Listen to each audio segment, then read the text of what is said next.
Pada suatu masa yang jauh sebelum cerita ini diwariskan dari mulut ke mulut, hiduplah seorang ibu dan anak perempuannya di sebuah rumah tua di pinggir hutan. Rumah itu sederhana, dindingnya mulai rapuh dan atapnya sering bocor ketika hujan datang. Namun di sanalah kasih sayang pernah tumbuh dengan tulus, meski akhirnya layu oleh kesombongan yang tak disadari. Ibu itu kita sebut Mak Rena, seorang perempuan tangguh yang ditinggal suaminya sejak lama. Ia membesarkan anak sematawayangnya, Laras, dengan penuh cinta. Sejak kecil setiap keinginan Laras selalu dituruti, bukan karena Mak Rena berlimpah harta, melainkan karena ia tak tega melihat anaknya bersedih.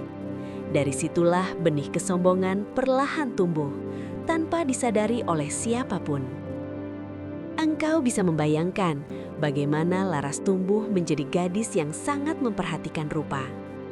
Ia menghabiskan waktu di depan cermin, mengagumi wajahnya sendiri dan bermimpi tentang kehidupan mewah.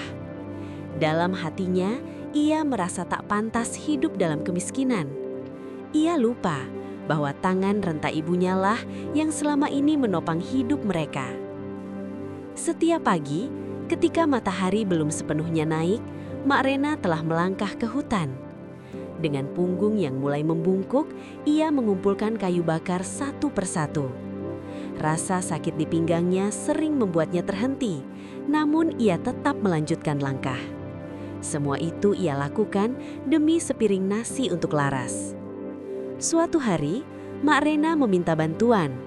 Dengan suara pelan, ia memohon agar Laras menemaninya ke hutan. Namun Laras menolak dengan wajah masam. Ia takut tangannya yang halus terluka, takut kulitnya kasar, takut kecantikannya memudar. Kata-kata itu menusuk hati Mak Rena, tetapi ia hanya diam.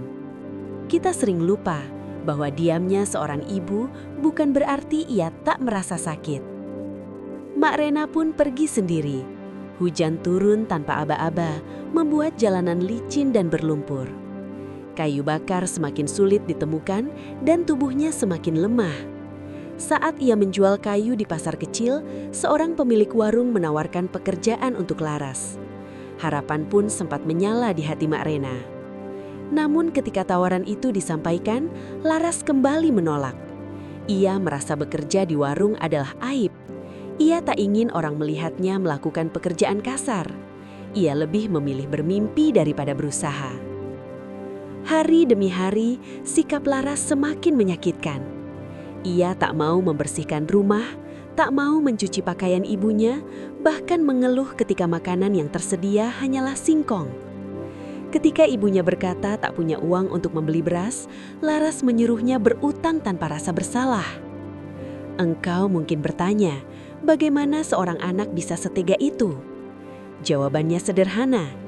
Karena ia tak pernah diajarkan batas dan terlalu lama dimanjakan. Suatu hari, mereka berjalan ke kota untuk meminjam uang. Jalanan becek dan licin. Mak Rena berjalan perlahan, sementara Laras terus mendesak agar cepat.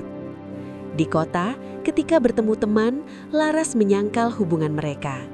Ia mengaku Mak Rena hanyalah pembantu. Saat itu, hati Mak Rena benar-benar retak. Namun ia tetap diam, ia tetap berjalan, ia tetap mencintai.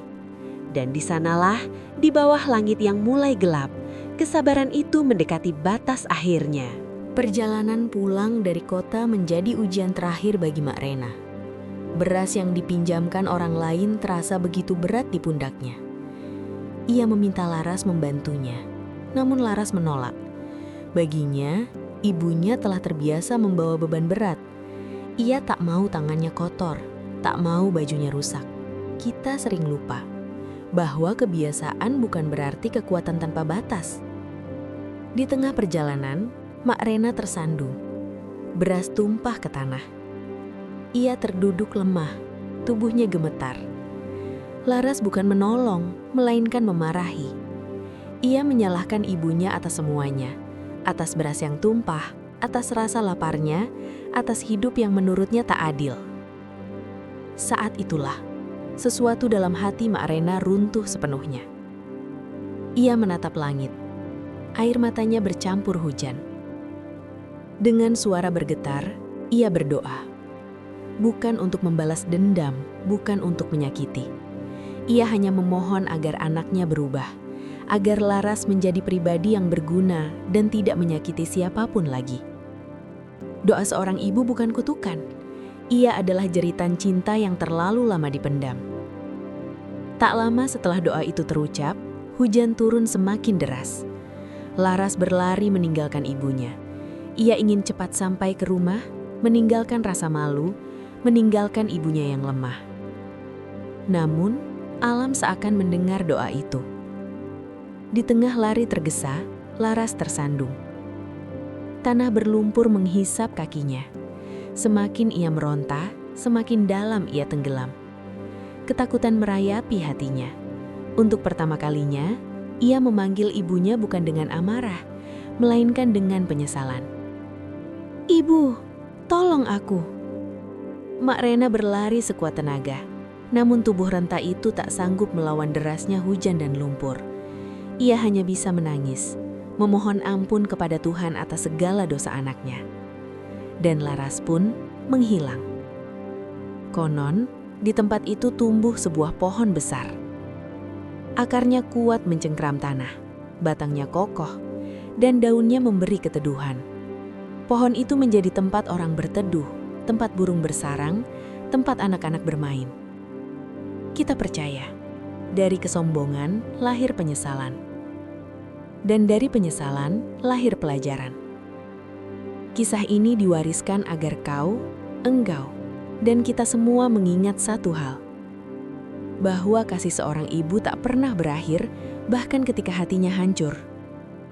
Dan bahwa kesombongan, jika dibiarkan, akan menelan manusia itu sendiri.